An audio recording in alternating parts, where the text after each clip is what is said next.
Abran sus Biblias, por favor, en Salmos 37. Salmos 37, hermanos. Estamos leyendo, estudiando el día de hoy del 10 al 20. Lo que les había comentado es que hace rato me preguntó el hermano Víctor: oiga, pastor, ¿y de dónde a dónde vamos a estudiar? Ya le dije, Salmos 37 del 10 al 20. Me dijo: uy, se saltó un montón. Y ¿cómo que me salté un montón? Y ya me enseña el hermano en los videos que nada más di una introducción al capítulo 36, pero no lo vimos versículo por versículo, no lo hemos visto exegéticamente. También el 35 me faltaron los últimos 5 o 6 versículos, algo así. Entonces vamos a tener que regresar a retomarlos. Espero poder hacerlo ya este próximo miércoles, por lo menos regresar al 35 y terminarlo. Pero aquí estamos en Salmos 37 del 10 al 20. Este salmo lo comenzamos a estudiar la semana pasada y hay muchas cosas interesantes aquí. La semana pasada nosotros habíamos mencionamos en nuestro estudio que este es un salmo sapiensal, es decir, un salmo que tiene que ver con la promoción de la sabiduría, muy parecido a los proverbios. Hay varios salmos sapiensales. También mencionamos que el Salmo 37 es un salmo acróstico, alfabético de la lengua hebrea. Cada 2 versículos es una letra de la letra hebrea, o representante, o comienza con la letra hebrea.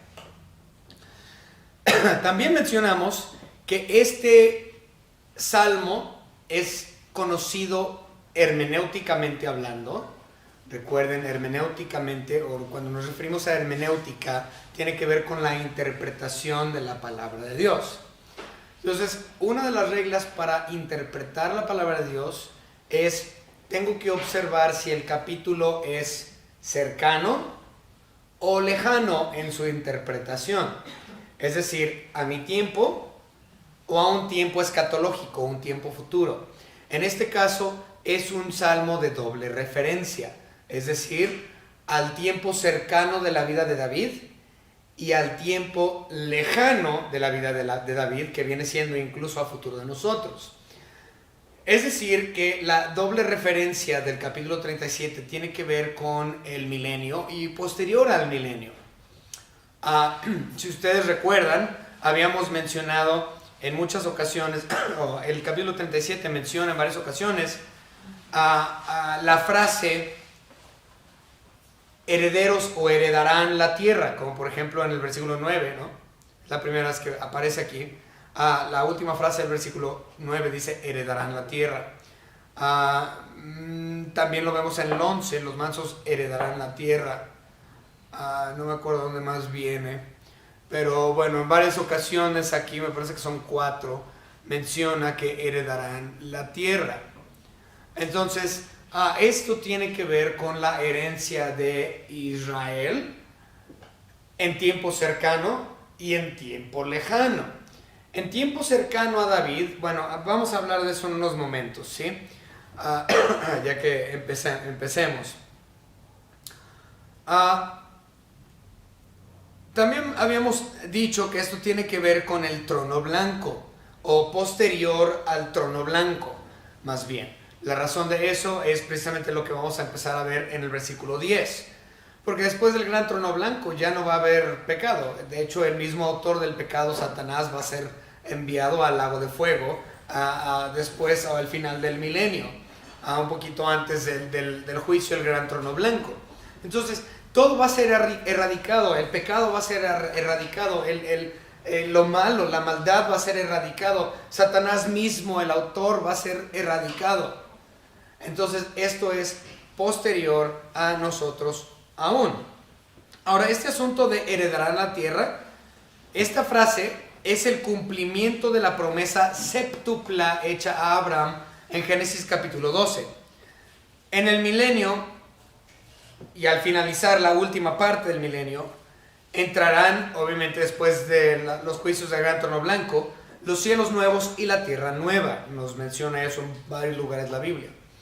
Recordemos que los nuevos cielos serán la habitación de la iglesia, mientras que la nueva tierra o la herencia de la tierra completa viene siendo bajo los elegidos los que van a vivir ahí en la nueva tierra. Son los elegidos de la tribulación que sobrevivan, obviamente, y que entran el milenio y terminen todo lo de la batalla al final y todo ese asunto. Los que sobrevivan, y también Israel, van a ser los que heredarán esa tierra. Pero vamos a continuar nuestro estudio con una oración, hermanos. Vamos a orar. Señor Padre, le damos gracias porque usted nos ha permitido un día más de vida, Señor. Nosotros estamos aquí sustentados por la palabra y el poder de su Hijo Jesucristo. Usted sustenta todas las cosas. Estamos aquí únicamente por el aliento suyo, Señor. Gracias, Señor, porque usted nos ha permitido esta vida física. Pero gracias le damos aún más, Señor, porque nos ha ofrecido, nos ha dado vida espiritual por medio de la obra redentora de su Hijo Jesucristo en la cruz. Esa vida nueva no la merecemos, porque en nosotros no hay nada bueno que nos haga poder merecer la posesión de esta vida eterna. Es únicamente por usted, Señor, y se lo agradecemos. Gracias porque usted vino la primera vez como Cordero a morir para traernos la salvación y victoria sobre la muerte por medio de su resurrección.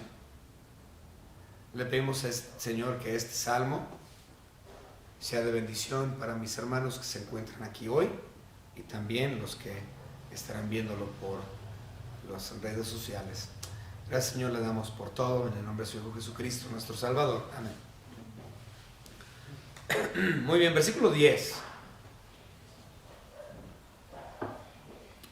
Pues de aquí a poco no existirá el malo.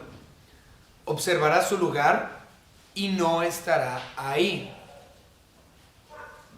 Es decir, una erradicación completa del malo. Y dice, y los voltearás a ver en su lugar y no van a estar ahí. Y si nosotros vemos el versículo 20, dice, mas los impíos perecerán. Y los enemigos de Jehová, como la grasa de los camellos, serán consumidos, se disiparán como el humo.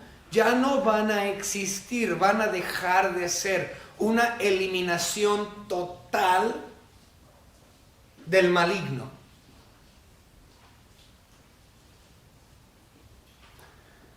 Aquí en el versículo 10 vemos la frase, de aquí a poco. Esta terminología también es parecida con Jeremías. Vamos a ver Jeremías.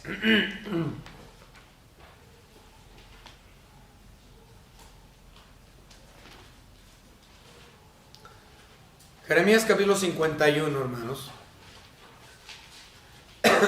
Y versículo 33. Dice la palabra de Dios, porque así ha dicho Jehová de los ejércitos, Dios de Israel, la hija de Babilonia es como una era cuando está de trillar.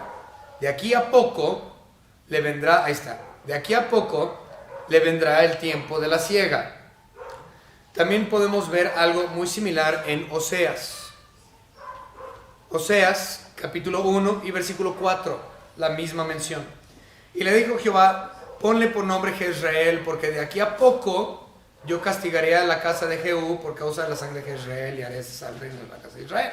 Entonces, de aquí a poco yo voy a tener mi día de venganza, es lo que está diciendo el Señor. De aquí a poco yo voy a tener un día de juicio perfecto, en el cual será erradicado y todo maligno perecerá. Y el maligno mismo, el autor, será quitado de en medio. Todo va a ser eliminado en cuestión de la maldad. Ahora, esto, de aquí a poco, también nos habla de una doctrina muy interesante. Ustedes saben que como teólogo me gusta poner nombres teológicos a lo que entendemos en la Biblia. Y esto es la doctrina de la inminencia. La doctrina de la inminencia. Ahora, cuando nosotros hablamos de la doctrina de la inminencia, por lo general se usa ese término hablando de la segunda venida de Cristo. Es decir, su segunda venida es inminente. Es decir, es un hecho. Él va a venir. Así como fue inminente en su primer venida, porque fue esto profetizado desde Génesis 3:15, así también es profetizado que Él vendrá una segunda vez. Y todo lo que dice nuestro Señor Dios en su palabra se hace realidad, proféticamente hablando. Lo que es profético llega a ser histórico, porque se cumple, porque es inminente. Cuando Dios dice algo, es inminente que esto va a suceder. Ahora, nuevamente, cuando hablamos de la doctrina de inminencia, por lo general nos referimos a su segunda venida exclusivamente. Sin embargo, la inminencia abarca todo lo que Dios dijo o Dios prometió. Si Él lo dijo, es inminente que va a suceder, es un hecho.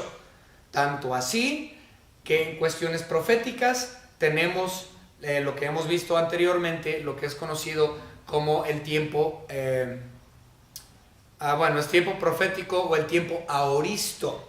Es decir, es algo futuro que es tan verdad que va a suceder, que se habla de ese evento como si ya hubiese ocurrido en tiempo pasado, pero aún es futuro. Entonces es conocido como el tiempo aoristo. Entonces esto habla de lo que Dios dice, lo que se habla en la Biblia es inminente. Y Dios dice, de aquí a poco va a haber ese juicio. De aquí a poco ya no va a existir el maligno. Ahora, en su primera referencia, no se me mareen aquí, recuerden, les mencioné en la introducción que hay doble referencia, la referencia a lo corto y la referencia a lo lejano. Ahora, en su primera referencia, es decir, a lo corto, de la vida de David, a lo corto, al poco tiempo, se refiere al tema de la posesión de la tierra de Canaán. No la herencia plena de la tierra, sino nada más a Canaán. ¿Okay? Lo cual sucedió no bajo David. Ahora, nosotros entendemos y podemos leerlo en la Biblia, especialmente en el libro de Josué, que Josué y Caleb tomaron ellos la posesión de la tierra de Canaán. Sabemos eso, por lo que se nos dice en el libro de Josué. Tomaron posesión de Canaán, pero la verdad es que no tomaron posesión de todo Canaán, porque ellos de hecho desobedecieron. Ellos tenían que haber matado a todos y desobedecieron a Dios. Y no mataron a todos y dejaron a muchos de sus enemigos vivos. Y a causa de eso, ellos no tomaron toda la posesión de Canaán, tan solo un pedacito. Ahora, para cuando David llega a ser rey, nosotros podemos ver en Primera y Segunda Reyes, Crónicas también, podemos ver todo lo que Dios hizo por medio de David. David también llevó a Israel a la guerra y ellos conquistaron más de la tierra de Canaán. O sea, bajo Josué y Caleb era un pedacito. Bajo David se expandió un poquito más y tomaron más posesión de la tierra. Pero aquí está diciendo que de aquí a poco ellos se expanderían aún más en la tierra de Canaán. Y esto es bajo Salomón.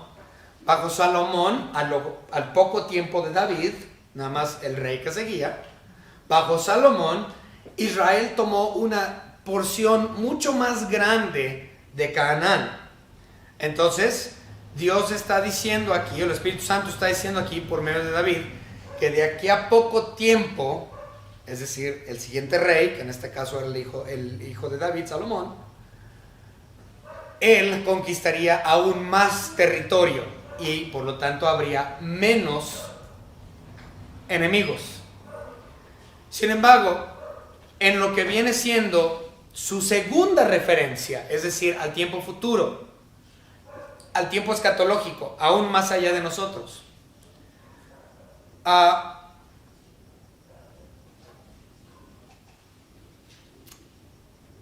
hasta entonces será que Israel, tiempo futuro, heredará toda la extensión de la tierra prometida, aún más de lo que se les había prometido. Por lo tanto, aún está por verse que ellos erradiquen o que ya no exista el enemigo, porque se ha tomado toda la posesión de la tierra. Dice aquí el versículo 10 que estamos leyendo: no existirá el malo. Habla, como ya lo mencioné en su segunda referencia, de cuestiones escatológicas. Está pues hablando del juicio del gran trono blanco, y posterior a esto ya no habrá maldad, no habrá pecado, no habrá dolor. De hecho, no habrá memoria de estas cosas. Imagínense, no habrá memoria de estas cosas. Tan perfecto va a ser que no va a existir memoria de las cosas pasadas, porque estas habrán sido erradicadas. Vamos a verlo. Así lo dice la Biblia. Isaías capítulo 65. Isaías capítulo 65, hermanos. Y versículo 17. Isaías 65, Isaías 65, 17. Dice la palabra: porque he aquí que yo crearé nuevos cielos y nueva tierra. Entonces sabemos que esto es a futuro o escatológico, aún más allá de nosotros.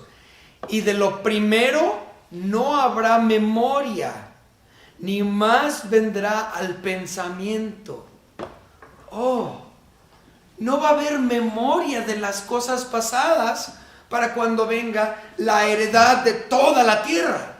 Cuando habrá cielos nuevos y tierra nueva. Cuando esto llegue a suceder posterior al milenio, posterior al tribunal, al juicio del gran trono blanco, cuando exista ya el cielo nuevo, la tierra nueva, hermanos, ya no va a existir ni siquiera la memoria de la maldad. No va a existir una memoria de las cosas pasadas. Todo será quitado.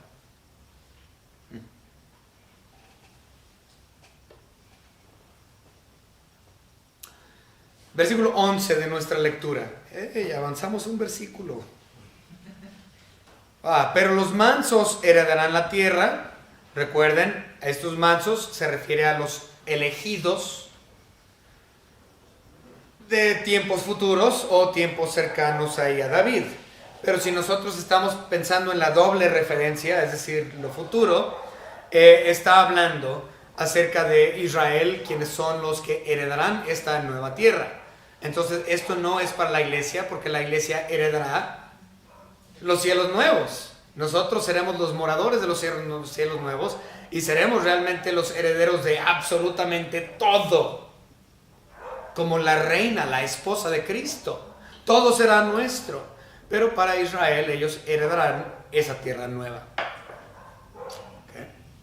Muy bien, entonces continuamos.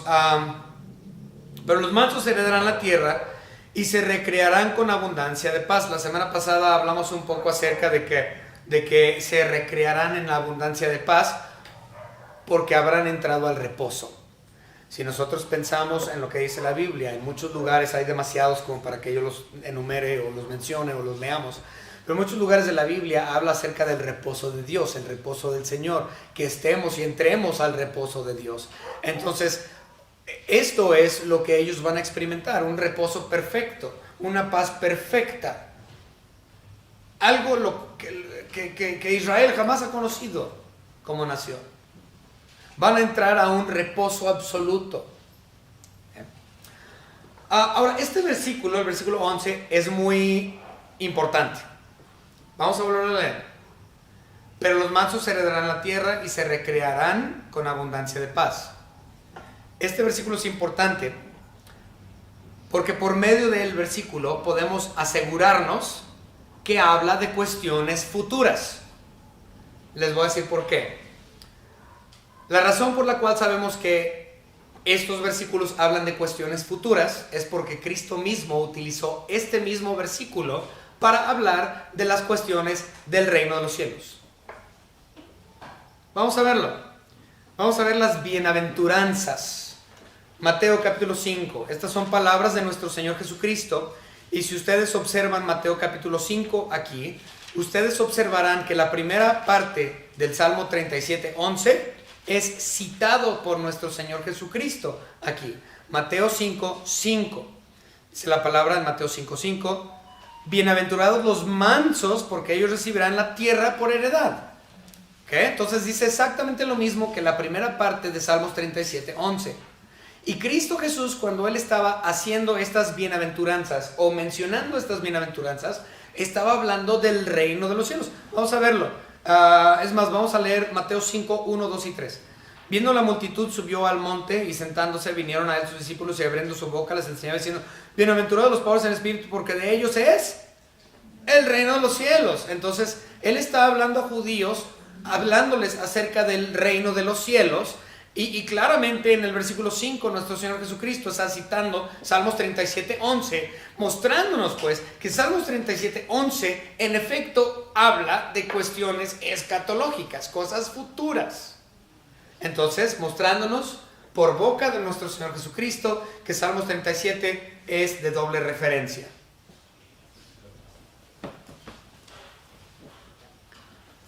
Ok. Ahora, la semana pasada lamento haber no podido terminar. De hecho, el versículo 11 oficialmente termina la primer parte del bosquejo natural de Salmos 37. La segunda parte del bosquejo natural de Salmos 37 comienza aquí en el versículo 12. Entonces, la segunda sección de Salmos 37 es del versículo 12 al versículo 20. La primera sección, obviamente, es del 1 al 11. ¿Okay? So, acabamos de terminar con la primera sección del capítulo 37 y les voy a dar una introducción a los versículos 12 al 20 y comenzamos con el 12. Okay. Estos siguientes 9 versículos, del 12 al 20,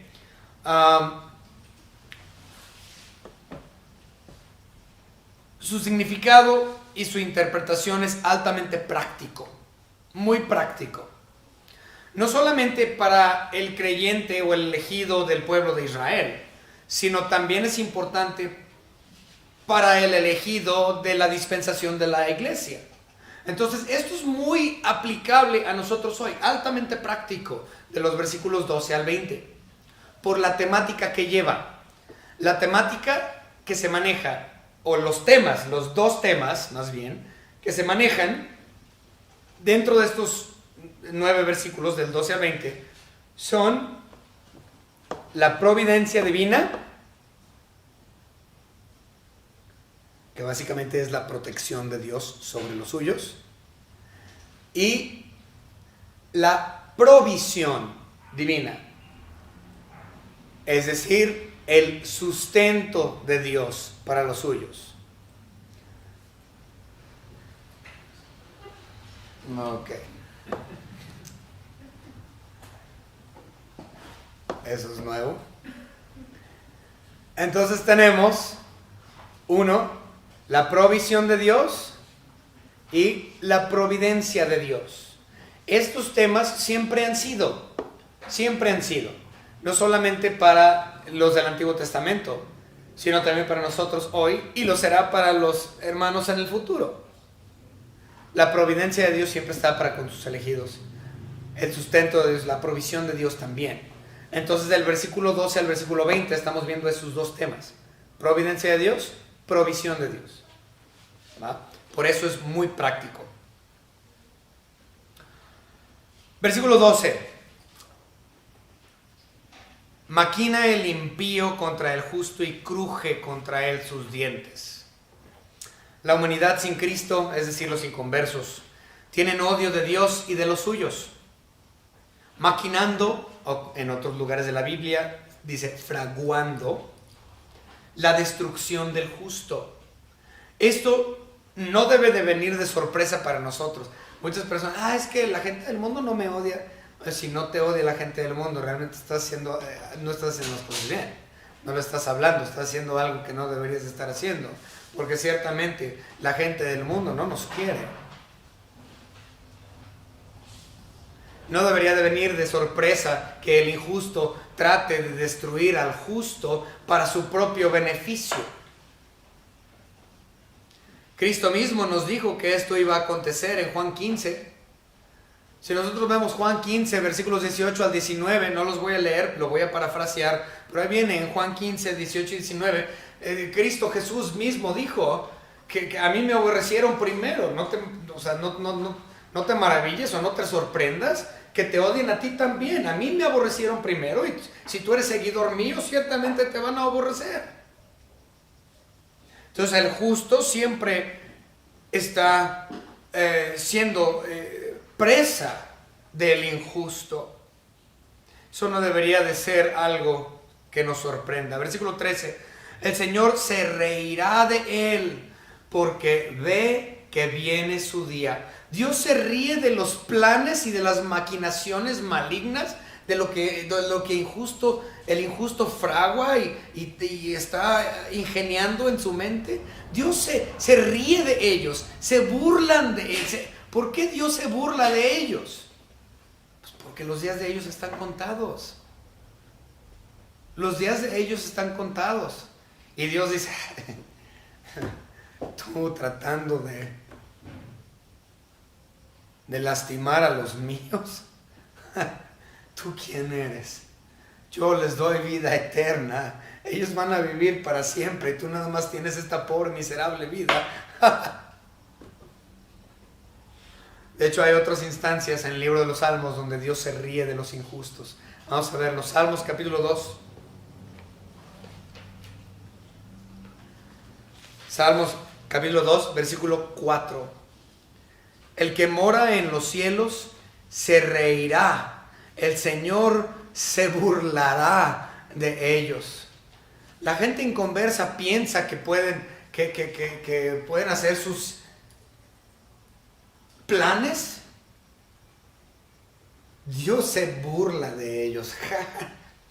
Tus días están contados, mi amigo. Lo único que tienes es lo que vas a vivir en esta vida. Pero a aquellos a quienes tú estás lastimando, ellos van a tener una vida eterna que sobrepase todo lo que tú vas a tener. Se burla Dios de los inconversos.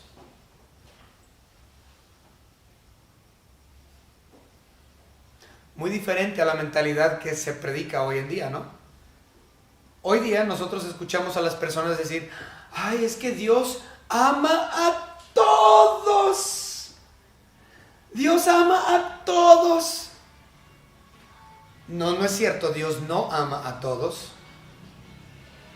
Dios se burla y se ríe del injusto, porque Dios ya tiene preparado para él un lugar en el lago de fuego.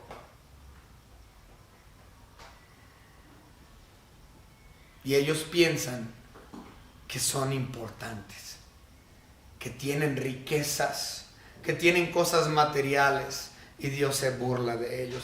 Vamos a ver otro versículo, Salmos capítulo 59, versículos 8 y 9.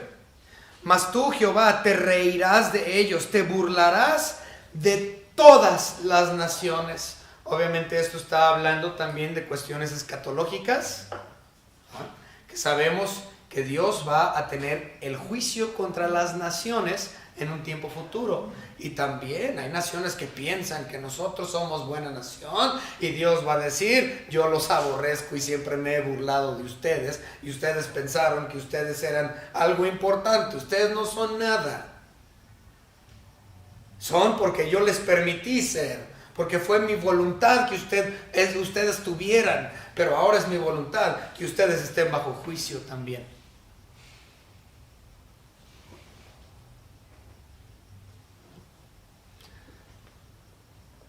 Sus días están contados. El juicio de Dios vendrá inminentemente, en venganza perfecta sobre ellos. Nunca tendrán paz. No entrarán en el reposo como los elegidos. Ok, vamos a leer, hermanos, versículos de nuestra lectura. Versículos 14 y 15. Los impíos desenvainan espada y entesan su arco para derribar al pobre y al menesteroso, para matar a los rectos de proceder. Su espada entrará en su mismo corazón y su arco será quebrado. Okay.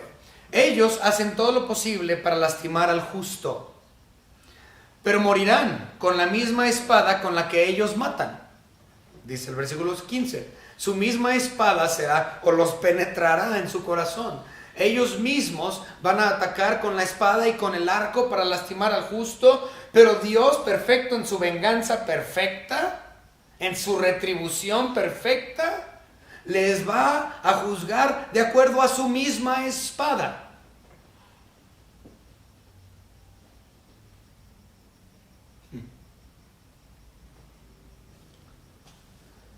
Al injusto solo le interesan las riquezas que este mundo ofrece. Por lo tanto, hará todo lo posible para mejorar su vida material aquí, lastimando a todo aquel que se encuentre en su camino. Vamos a ver el versículo. ¿Dónde está? Entonces el versículo 16 lo dice. Mejor es lo poco del justo que las riquezas de muchos pecadores. El injusto está buscando riquezas, el injusto está buscando el mejoramiento en esta vida. Y si el cristiano se le pone enfrente, entre él y su dinero, pues ¿sabes qué va a pasar? Él va a entensar su arco y va a sacar su espada para tratar de lastimarte, porque tú te has interpuesto, te has puesto entre el injusto y su cartera.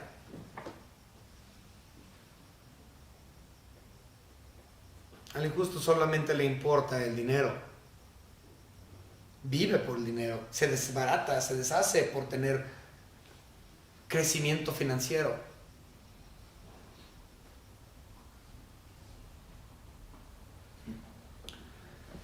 Mas el justo encuentra contentamiento en lo poco, dice.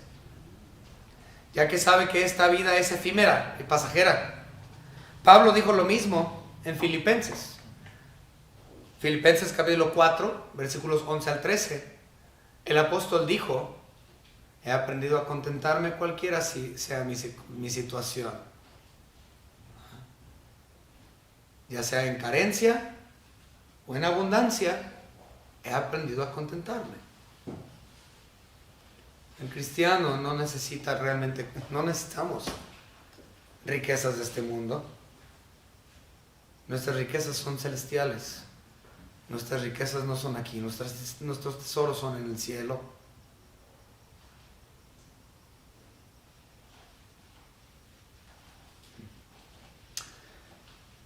Versículo 16. Porque los brazos de los impíos serán quebrantados, mas el que sostiene a los justos es Jehová. Entonces, acabamos de ver en los versículos 15 y 16 lo que viene siendo la providencia divina, es decir, la protección de Dios sobre los justos, sobre los suyos, cuando el injusto trata de agredirle violentamente.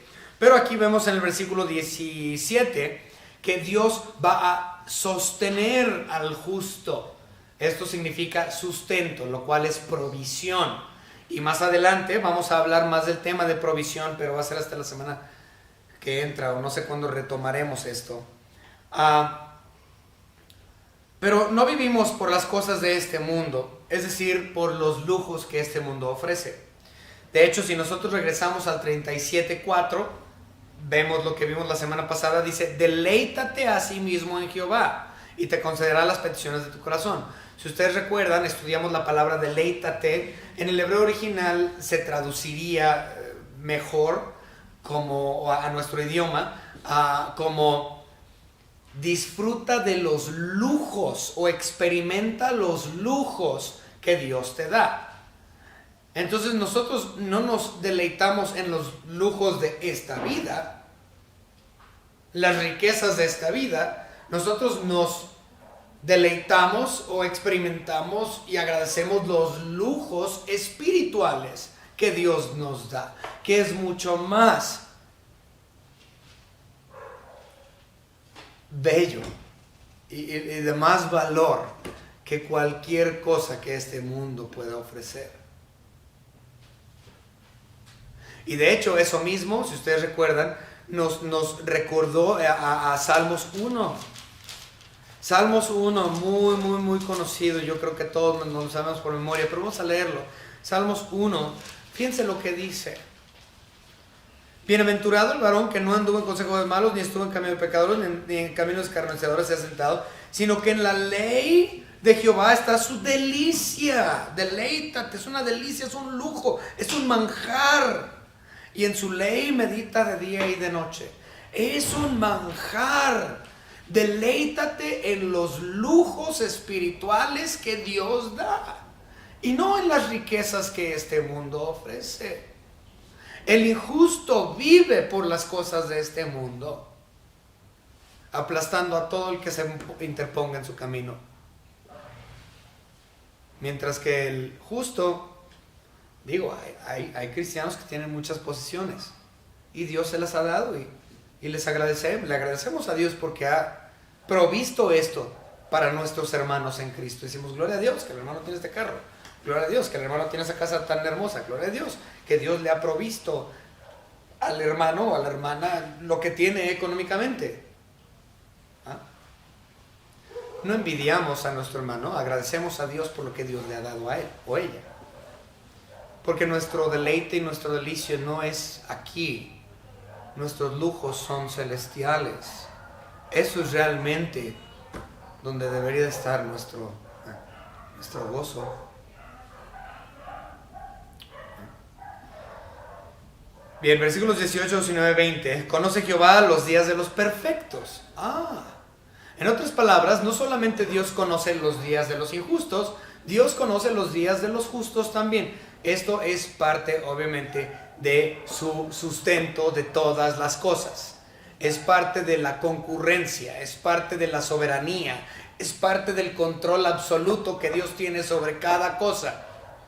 Dios, cuando Él quiere que tú fallezcas, Él ya sabe y Él te va a llevar. Seas salvo o seas no salvo. Dios hace su plan sobre la vida de cada uno de nosotros. No serán avergonzados en el mal tiempo, y en los días de hambre serán saciados. Otra vez, el sustento de Dios, la concurrencia de Dios, la provisión de Dios para el justo. Mira, si tú eres cristiano, no te preocupes, Dios te va a proveer, vas a tener comida. Y más adelante es lo que dice David. Bueno, vamos a leerlo. Me voy a adelantar nada más. Fíjense en el versículo 25, lo que dice David. Joven fui y he envejecido. Es decir, que este es un salmo que él escribió cuando estaba viejo. Y no he visto justo desamparado, ni su descendencia que mendigue pan. ¿Por qué? Porque David dice, en toda mi vida, ya estoy viejo, y he conocido, y he visto, es lo que está diciendo David, he visto todo tipo de gente, ya estoy veterano, pero yo nunca he visto que Dios deje sin sustento a uno de los suyos. El justo tiene provisión de Dios, tiene sustento de Dios, y a la iglesia se nos promete eso. Dios pues suplirá todas nuestras necesidades conforme a sus riquezas en gloria en Cristo Jesús. Entonces Él suple todas nuestras necesidades, tanto celestiales como terrenales. Hay una provisión de Dios.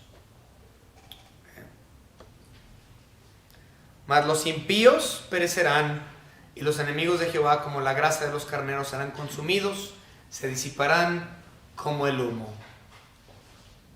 No existirán más. Le damos gracias a Dios por ese juicio que vendrá. Ese juicio del gran trono blanco. Para mí eso es un tema de alabanza para Dios. No, nunca alabamos a Dios por sus juicios. Muy raro el cristiano que alabe a Dios por sus juicios. Pero nos debemos de estar alabando a Dios por sus juicios. A nadie le gusta el juicio, pero la verdad como cristianos deberemos de darle gracias a Dios por sus juicios. Porque por medio de sus juicios queda erradicado toda memoria del pecado. Yo no sé ustedes, pero eso es para honrar y glorificar el nombre de Dios. Dios eliminará por medio de juicio a todos sus enemigos y cumplirá su promesa que le hizo a Abraham en Génesis 12 de forma completa y perfecta. Ciertamente tenemos mucho que agradecerle a Dios por su providencia, por su provisión, por sus juicios, por su inminencia y por su concurrencia. Vamos a orar. Señor Padre, gracias le damos por todo lo que nos ha dado. Gracias, Señor, por su palabra preciosa. Le pedimos, Señor, que podamos leerla y estudiarla cada día más, alimentarnos por medio de ella, que su Espíritu Santo nos guíe y, Señor, con entusiasmo enseñarle a los demás lo que estamos aprendiendo de su palabra, porque es hermoso, es absolutamente hermoso poder compartir su palabra, Señor. Le agradecemos el privilegio de poder hacerlo. Señor, le damos gracias por sus juicios, por su sustento, por su provisión, por su providencia, por su fuerza, por cada uno de sus atributos, Señor, los cuales lo constituyen a usted como Dios soberano sobre todas las cosas. En el nombre de su Hijo Jesucristo, nuestro Salvador, se lo agradecemos, Señor, todo. Amén. Amén.